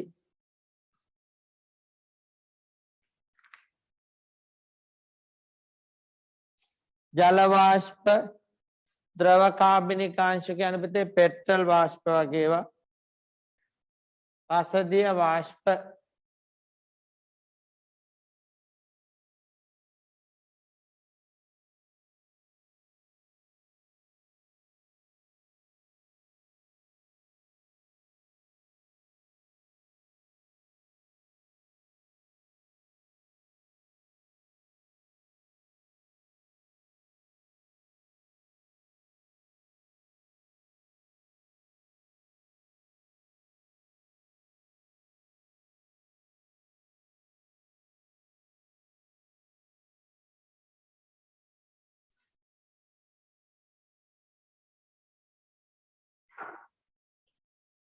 अंशुम अपद्रव्य वाला बल पैम अरबते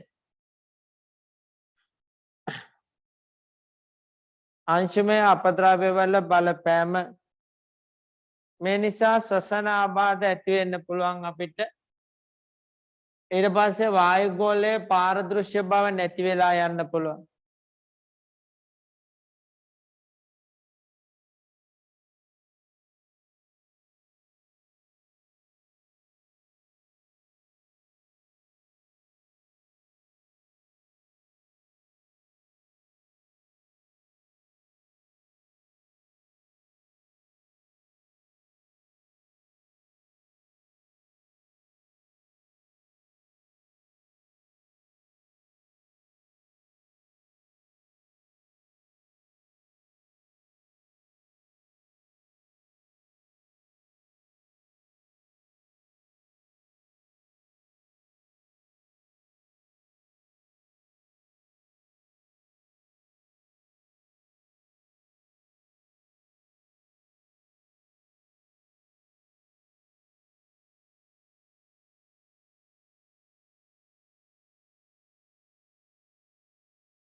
අපි ඊළඟට එනවා පුතේ වායුමය දූෂක වලට වායුමය දූෂක යටතේ ප්‍රධාන මූලද්‍රව්‍ය කීපයකින් හදන ඔක්සයිඩ් තමයි භාවිතා කරන්නේ.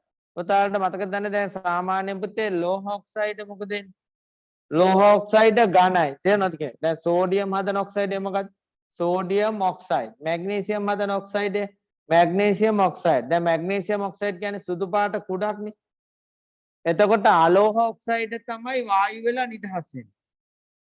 දැන් ලෝහ ඔක්සයිඩ් වලට වඩා අලෝහ ඔක්සයිඩ් වෙනස් කියලා මම කියන්නේ. ලෝහ ඔක්සයිඩ් උඟක් වෙලාවට කුඩු ඝන. අලෝහ ඔක්සයිඩ් වායු. ලෝහමය ඔක්සයිඩ් බාෂ්මිකයි. අලෝහමය ඔක්සයිඩ් ආම්ලිකයි. එතකොට දැන් මෙතන අපි කතා කරන්නේ මොන ඔක්සයිඩ් ගැනද එහෙනම් ඔය? අලෝහමය ඔක්සයිඩ් තුනක් ගැන. ඒ තමයි කාබන් හදන oxide.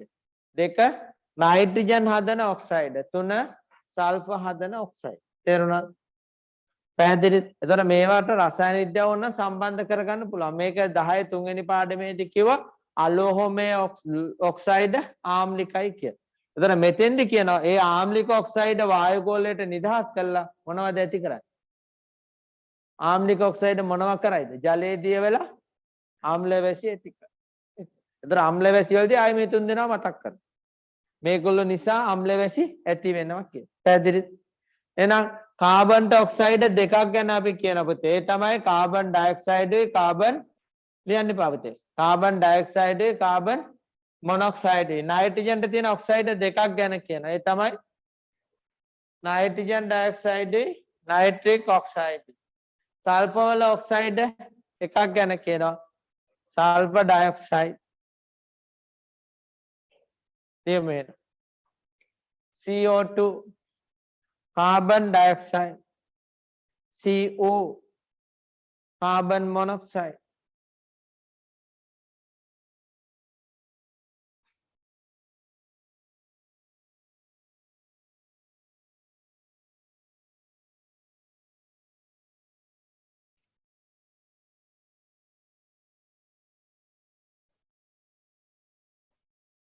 NO2, nitrogen dioxide, NO, nitric oxide.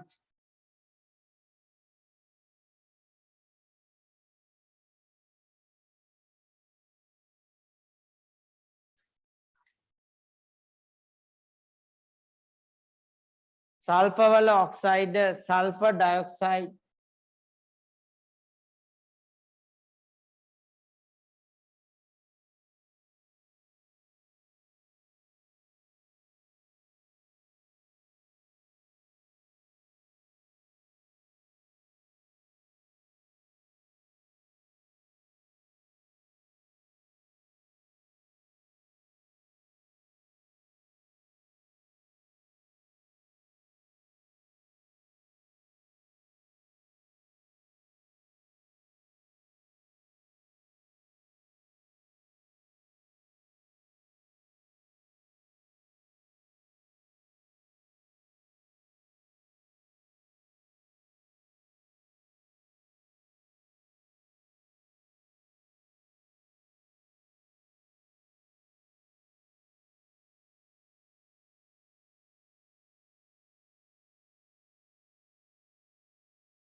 හරි පුතේ දැන් අපි එක එක ඔක්සයිඩ් ගැන චුට්ටක් කතා කරමු.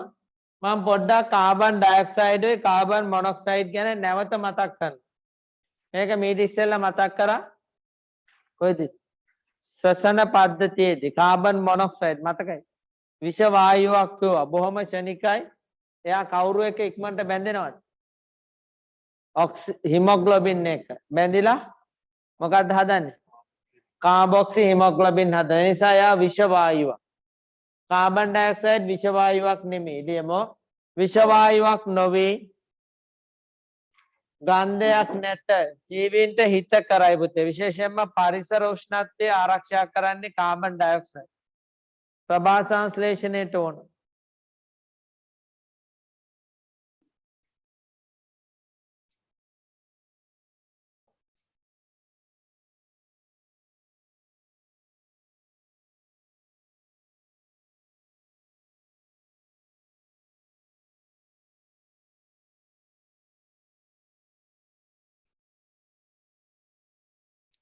පරිසරයට එකතු වීම දහනයේදී කාබන් මොනොක්සයිඩ් විශේෂයෙන්ම නිබුතේ අභ්‍යන්තර දහන එන්ජිම තුළ ඉන්ධන දහනයේදී කොහොමද ඔය කියන්නේ වාහනවල කියන අදහස තේරුණා නේද දැන් වාහනවල ඉන්ධන දහනයක් වෙනකොට මේක වෙන වාහනවල අභ්‍යන්තර එන්ජිම කියන්නේ මොකද්ද පුතේ අර පිස්ටන ක්‍රියාත්මක වෙන එන්ජිම ඒක ඇතුළතදී තමයි කාබන් මොනොක්සයිඩ් හැදෙන්නේ මේ නිසා දැන් ජෙනරේටර් වලත් හැදෙන්න පුළුවන්. මොකද ජෙනරේටරේ තියෙන්නේ මොකද්ද? වාහනයක වගේ එන්ජිමක්. මං කියපු තාලට අර කාමරය ඇතුලේ ජෙනරේටරේ ඔන් කරලා නිදාගත්ත අය මැරිලා හිටියා කියලා. දැන් අවුරුදු දෙකකට ඒ කියන්නේ ඒගොල්ලෝ ගම් වතුර දවස් ලයිට් නැතුව තියෙනකොට ඒතර අර දුම කොහෙද කැරකිලා තියෙන්නේ? කාමරයේ ඇතුලේ. කාබන් මොනොක්සයිඩ් බොහොම භයානක. බලපෑම් පරිසර උෂ්ණත්වය ඉහළ යනවා. හරිතාගාර වායුවක් ශ්වසනයේදී කාබොක්සි හිමොග්ලොබින් සාදා සෛල වලට ඔක්සිජන් සැපයීම අඩු කරන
නයිට්‍රජන් වල ඔක්සයිඩ් හරි නයිට්‍රජන් වල ඔක්සයිඩ් වලට එනවා පුතේ NO2 ඒ කියන්නේ නයිට්‍රජන් ඩයොක්සයිඩ් හරිද ඊට පස්සේ NO नाइट्रिक ऑक्साइड එතකොට මේවා ඇති වෙන අවස්ථා තමයි එකක් තමයි වාහනවල අභ්‍යන්තර දහන එන්ජිම. එතන මීට ඉස්සෙල්ලත් කියවනේ කාබන් මොනොක්සයිඩ් ඇති වෙන්නේ තෙතෙන්දි. තේරුණාද?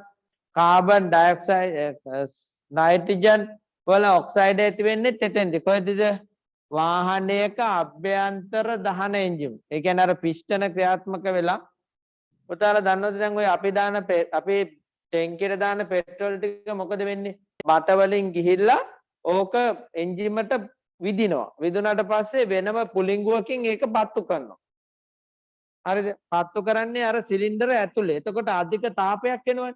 ඒ තාපෙත් එක්ක අර පිස්ටනය මොකද කරන්නේ? එන්න පීඩනයත් එක්ක පිස්ටනය මොනා කරනවද? තල්ලු කරනවා. හරිද? ඒකයි එන්ජිම විතරක් රත් වෙන්නේ. ඒ කියන්නේ ඇතුලේ දහනයක් ඇත්තටම වෙන්නේ එන්ජිම ඇතුලේ. අර පෙට්‍රල් ටික විදිනවා පුලිංගුවක් ඇවිල්ලා ගිනි ගන්නවා තාපයෙන් ටක් ගාලා පිස්ටනය මොකද කරන්නේ? උඩට තල්ලු කරනවා. අපි ඔකට කියන්නේ අභ්‍යන්තර දහන එන්ජිම කිය. දැන් අපිට ඒවට වාහනයක් ගිනි ගන්නවා කියලා පේන්නේ නැහනේ ඇතුළ. ඒ ඇතුළ ඔක්කොම සීල් වෙලා තියෙන්නේ. සීල් වෙලා තිබුණාට ඇතුළ ඇත්තටම ගිනි ගන්නවා. ඒ එන තාපය කොච්චරද කිව්වොත් ඒක නවත්තන්න තමයි අර වටේ වතුර ගිහිල්ලා සිසිල් කරන්නේ.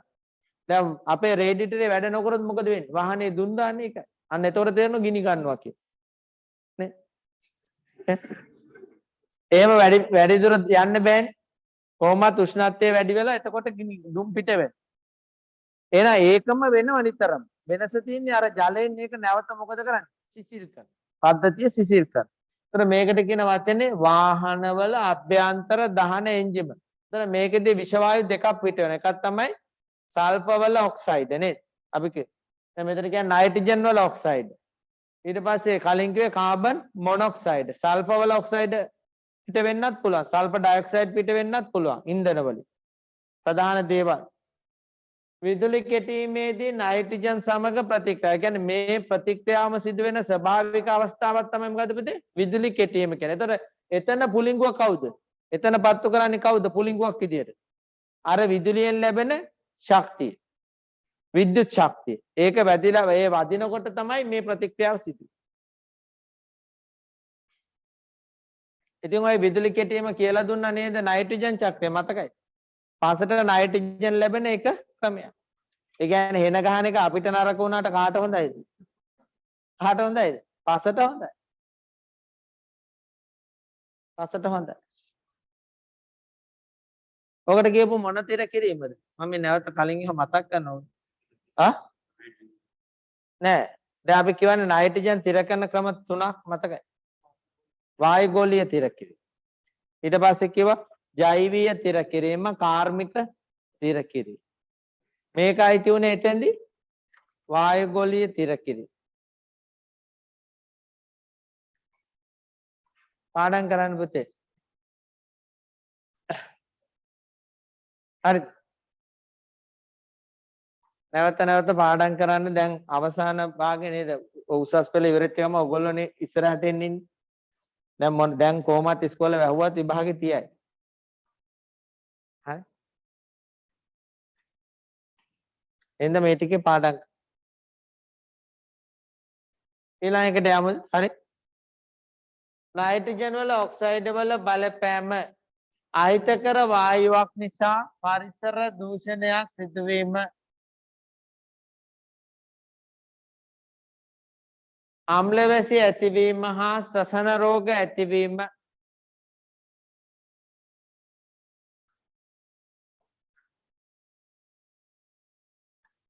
අම්ල වැසි ඇතිවීම සහ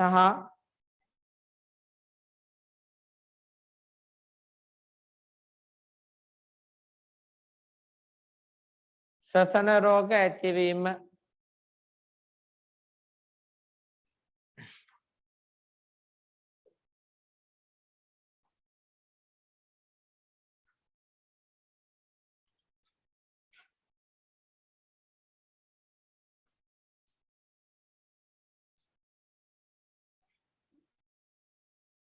හරි පුතේ. ඊට පස්සේ තියෙන්නේ කවුද? සල්ෆර් වල ඔක්සයිඩ්. ප්‍රධාන වශයෙන්ම කවුද පුතේ? Sulphur dioxide. එයා ජලයේ දියවල හදනවා සල්ෆියුරස් අම්ලය. තව දුරටත් දියවල හදනවා සල්ෆියුරික් අම්ලය. නමුත් මම මේ ඒවා ගැන මෙතෙන්දී ගොඩක් කියන්නේ ඒක එනවා කිව්ව මොන පාඩමේද අම්ල වැසිවල. කොහොමද ජලයේ දිය වෙලා අම්ල හදන්නේ කියලා. දැන් අපි එන්නේ සල්ෆර් වල ඔක්සයිඩ් සල්ෆර් ඩයොක්සයිඩ් මෙය කටුක ගන්ධයක් සහිත වායුවක් highlight කරන එකපාරක් විභාගය හැවුවා. කටුක ගන්ධයක් සහිත වායුවක්.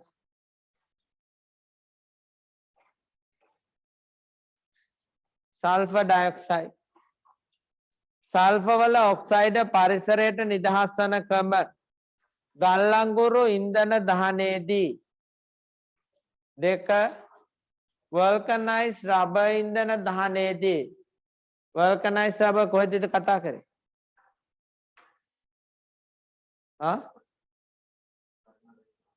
සල්ෆර් වල හුඟක් අද සල්ෆර් වල භාවිතයේදී භාවිතා කරා 10 3 වෙනි පාඩම. තව තැනක කිව්වා. කො එයා එකක් කිව්වා. තව තැනක් කිව්වා. මතකයි? හයිඩ්‍රෝකාබන්. මොකක්ද? හයිඩ්‍රෝකාබන් වල මතකද කිව්වා හයිඩ්‍රෝකාබන් අණුව ඒ කියන්නේ හදන භව අවයවික වර්ග 3කට බෙදුවා. හරි සරල දාම, ශාකා දාම, හරස් දාම. මේකයි තුනේ හරස් දාම භව අවයවික. වල්කනයිස් රබර් හදන්නේ නම් මොනව එකතු කළාද පුතේ? සල්ෆර් එකතු කළා. ඒ නිසා ඒ ටයර් පුච්චනකොට මොනවද එළියට යන්නේ? සල්ෆර් ඩයොක්සයිඩ් එළියට එන්නේ. පෙට්‍රෝලියම් ඉන්ධන දහනයේදී සමහර අයින්ද්‍රිය ද්‍රව්‍ය මත බැක්ටීරියා ක්‍රියා කිරීමේදී ගිනි කඳු පිපිරීමේදී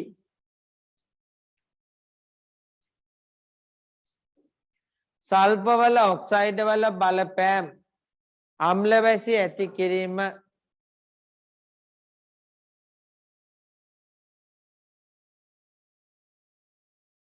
ශ්වසන ආබාධ ඇති කිරීම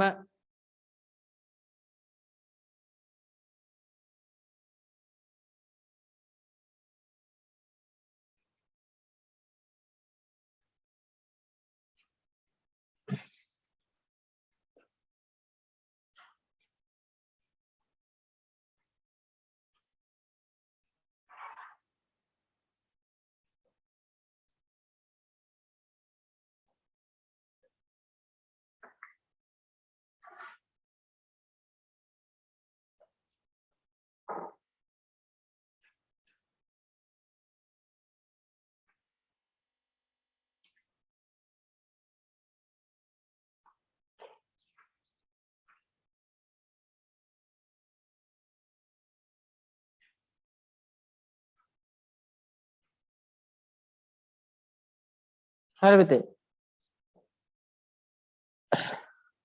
හරි. ඉවරයි. ඊළඟට අපි එනවා පුතේ ගෘහස්ත අපද්‍රව්‍ය වලට. හරිද? දැන් මේ ගෘහස්ත අපද්‍රව්‍ය කියවහම ගෘහස්ත අපද්‍රව්‍ය කියවහම මොනවද පුතේ අයිති වෙන්නේ? මොකක්ද ඒකේ අදහස? ගෘහස්ත අපද්‍රව්‍ය කියවහම අදහස් කරන්නේ අපේ බැහැර කරන ප්ලාස්ටික් පොලිතීන් ඊට පස්සේ වැඩිපුර ආහාර එළවලු පළතුරු යන ඒවා තමයි මල මුත්‍රා ඒවා තමයි මෙතනට අයිති වෙන්නේ. නිවසෙන් බැහැර වෙන අපද්‍රව්‍ය. හැබැයි තව ටිකක් එහාට ගියාම තියෙනවා ගෘහස්ත රසායනික ද්‍රව්‍ය කියලා. දෙක පටල ගන්න එපා. රසායනික ද්‍රව්‍ය කියන්නේ අපි භාවිතා කරන ඒවා. සුවඳ විලවුන්, පවුඩර්, තින්ත වර්ග ඒවා අපි ඉවත් කරන්නේ අපි භාවිතා කරනකොට තමයි පරිසරයට නිදහස් වෙන්නේ. ඒවා වෙනම කොටසක් වශයෙන් අරන් තියෙනවා. මෙතන අපි කතා කරන්නේ අපි ඉවතලන දේවල්. පැහැදිලිද? ඒකට වැඩිපුරම ආයේ තියෙනවා ප්ලාස්ටික් සහ මොනවාද? පොලිතීන්. ඒතර ඒවා පසට ජලයට එකතු වුණොත් ජල මාර්ග අවෛරය වෙනවා. පසට එකතු වුණොත් දි รา පත් වෙන්නේ නැහැ.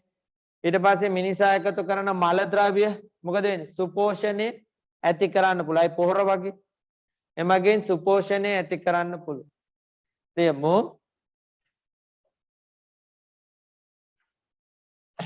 එදිනෙදා කටයුතු වලදී නිවසින් බැහැර කරන ද්‍රව්‍ය ගෘහාශ්‍රිත අපද්‍රව්‍ය ලෙස හඳුන්වයි. ආහාර පාන සකස් කිරීමේදී ඉවත් වන ආහාර කොටස් සහ නරක් වූ ආහාර ඉවතලන ඇඳුම්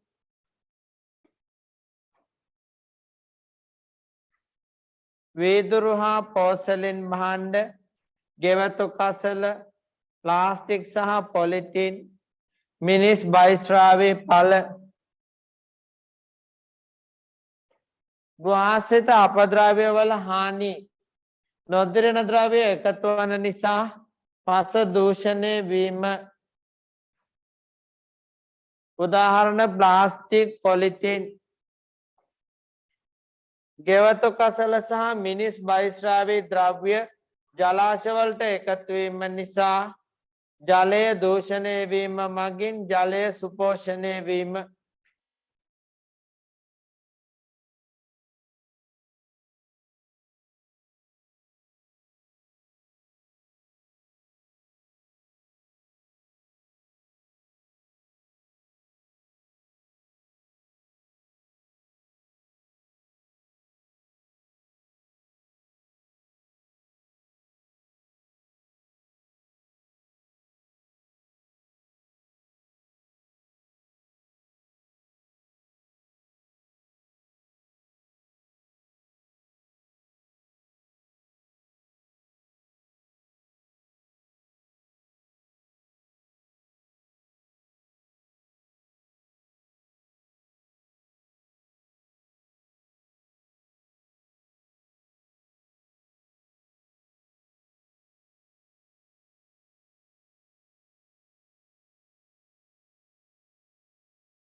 ගෙවතු කසල හා මිනිස් බයිස්රාවේ ද්‍රව්‍ය ජලාශවලට එකතු වීම නිසා ජලාශ දූෂණය වීම සහ එමගින් සුපෝෂණය ඇතිවීම.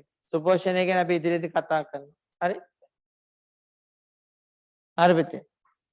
ගෘහස්ත අපද්‍රව්‍ය කළමනාකරණය ඉවතලන ආහාර කොටස් හා මල ද්‍රව්‍ය අවශ්‍ය නම් මොනවා නිපදවන්න යොදා ගන්න පුළුවන්ද? ජීව වායුව නිපදවන්නට සහ කොම්පොස්පෝර නිපදවීමට භාවිතා වේ. දැන් මේවා මේ පොත්වලට විතරයි. මෙහෙම කවුරුත් භාවිතා කරන්නේ. ජීව වායුව නිපදවන දැක ජීව වායුව නිපදවන දැකලා තියෙනවද? නැහැ. එම කරන්නේ. කොම්පොස්පෝර නිපදවීම දැන් තමයි ටිකක් හරි තියෙන්නේ නේ. මේ ආපු මේකත් එක්ක රැල්ලත් එක්ක. ඉතින් ඒතර මේවා හදනවා නම් පුළුවන් විශ්වවිද්‍යාලවල නේද? ජීව වායුව නිපදවන්න පුළුවන්. මල ද්‍රව්‍ය ගොඩාක් එකතු වෙන තැන. ඒවයි දැන් වෙන රටවල පුතේ භාවිතා වෙනවා. මං කිය ඉන්දියාවේ ජීව වායුව ගොඩාක් භාවිතා වෙනවා. ඒතර දැන් මේ වගේ කාලේ ගෑස් ප්‍රශ්නයක් ආපු කාලේ ලොකු වාසියක් නේ. විශ්වවිද්‍යාලයක සාමාන්‍යයෙන් ගෑස් ගොඩාක් භාවිතා වෙන කැන්ටින් වල හොස්ටල් වල එහෙම භාවිතා වෙන. මං කියන්නේ ඒවා යොදවන්න පුළුවන්. නමුත් මේව කිව්වට ඒවා ප්‍රායෝගිකව ලංකාවේ භාවිතා වෙන අඩුයි. ඊළඟට දි รา පත් නොවන ද්‍රව්‍ය පරිසරයට එක් කිරීමෙන් වැළකීම. දැන් සමහර රටවල තියෙනවා ඒගොල්ලන්ගේ ඒගොල්ලෝ ගෙදරට ඇවිල්ලා දැන් ඉවතලන ද්‍රව්‍ය මිලට ගන්නවා අරගෙන දඩ ගහනවා. එතන. ඒ කියන්නේ හිතන්නකෝ අපි ගිය රෑ ඉතුරු වෙච්ච කැම ටික දැම්මා කියලා. දැම්මහම ඒකට බර බල්ලා ඒකට දඩයක් ගහනවා. ඒ හේතුව වැඩිපුර නාස්තියක් නිකල්ලා තියෙන්නේ. තව මිනිහෙකුට කන්න තියෙන දෙයක්. එහෙම රටවල් තියෙන. ඒ කියන්නේ ඒගොල්ලෝ අත්‍යවශ්‍ය ආහාර ද්‍රව්‍ය ඉවත් වෙනවා නම් ඒකට දඩයක්. වතුර සිංක් එකෙන් ඕනාවට වඩා වැඩිපුර ගිහිල්ලා නම් ඒ කියන්නේ අපි මීටර් 6 කරන්නේ එන බටේටනේ. ඒ රටවල ඉවතලන බටේටත් හයි කරලා තියෙනවා. ඒකේ වැඩිපුර වතුර නාස්ති වෙලා නම් දඩයක් ගහනවා. පැහැදිලිද කියන්නේ? ඒ කියන්නේ ඒගොල්ලෝ ඒවා සීමා කරන්න හදලා තියෙන ක්‍රම. අපි බය නැතුව ඕන විදියට නාස්තිය මනින්නේ නැහනේ අපිට ලැබෙන නිසා. ඉතින් ඒ රටවල වල එහෙම තියෙනවා. මේ කියන්නේ දි รา පත් නොවන ද්‍රව්‍ය පරිසරයට දාන. දැන් මේකට නම් ටිකක් ඔය ද්‍රව්‍ය ප්‍රතිචක්‍රීකරණය. දැන් හයිවේ එකට එහෙම ඇතුල් වෙන තැන්වල දැකලා තියෙනනේ අර ප්ලාස්ටික් බෝතල් දාන්න ඊට හදලා තියෙනවා. සමහර මේ සුපර් මාකට් වල ඉඩ දාලා තියෙන අනේ වගේ දේවල් ඇති කරන්න ඕන. මිනිස්සු විසි කරන්නේ තැනක් නැති නිසා මිනිසුන්ට ඒවා දාන්න ඉඩ හදලා දෙන්න ඕන. හරි පුතේ. ගෘහස්ත අපද්‍රව්‍ය ප්‍රතිචක්‍රීකර. ලියමු.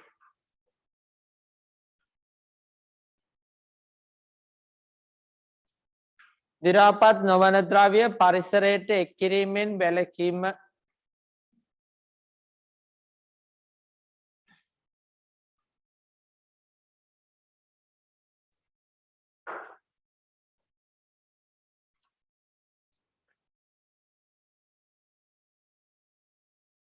ගෘහස්ත අපද්‍රව්‍ය ප්‍රතිචක්‍රීකරණය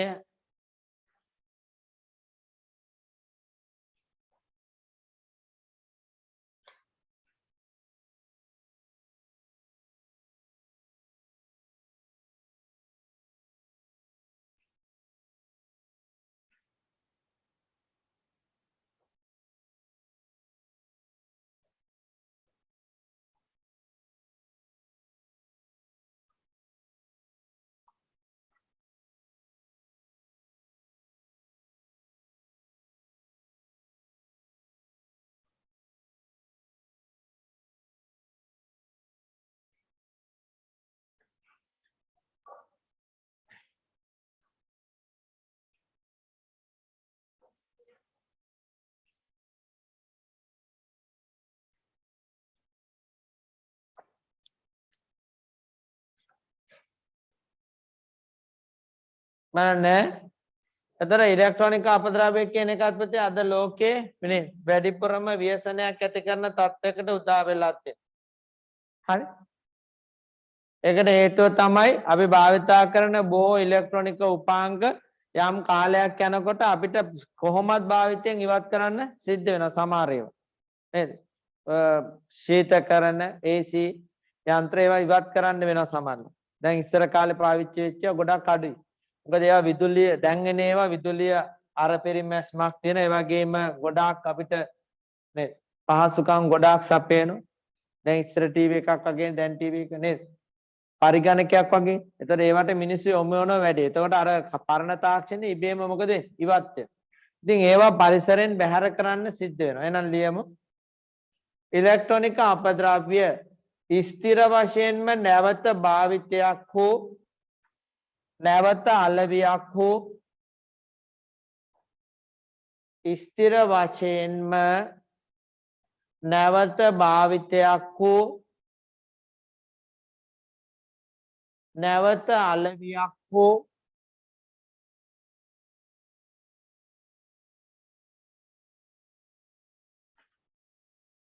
ප්‍රතිචක්‍රීකරණයෙන් ඉවත් කළ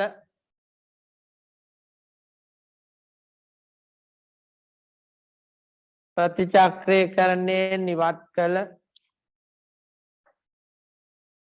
හෝ අලෙවිය නවතා දැමු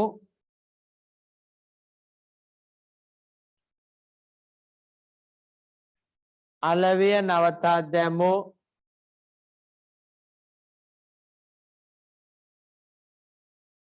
භාවිතා කළ විද්‍යුත් හා ඉලෙක්ට්‍රොනික උපාංග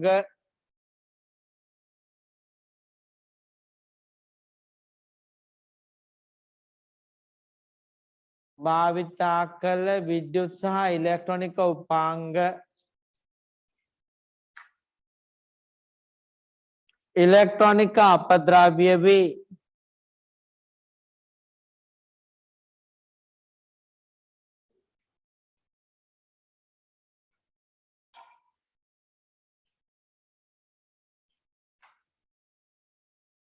නවීන තාක්ෂණයේ ප්‍රතිඵලයක් ලෙස ඉලෙක්ට්‍රොනික අපද්‍රව්‍ය ශීඝ්‍රයෙන් පරිසරයට එකතු වේ.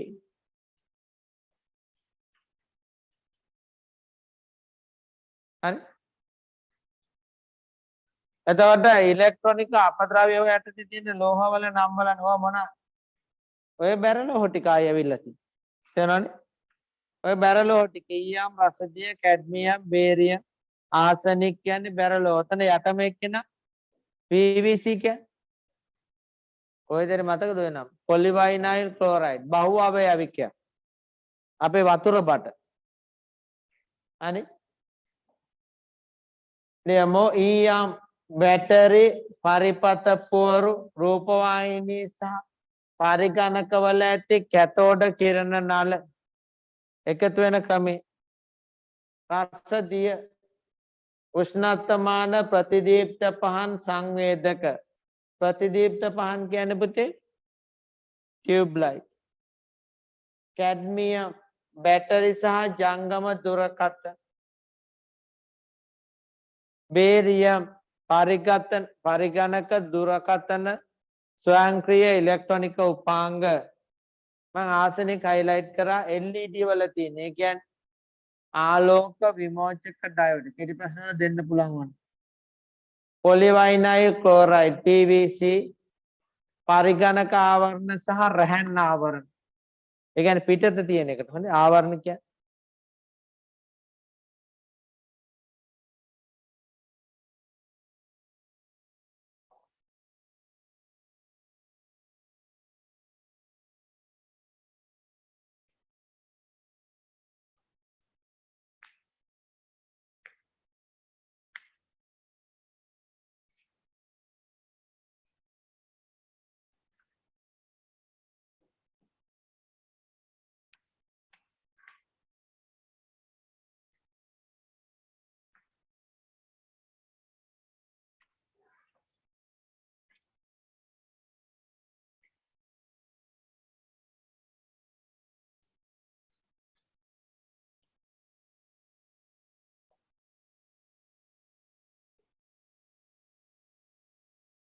रसदिय उष्णतामान प्रतिदीपन पहन संवेदक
इलेक्ट्रॉनिक अपद्रव्य वल वन हानि නොදිරන ද්‍රව්‍ය පසට එකතු වීම නිසා පස දූෂණය වේ.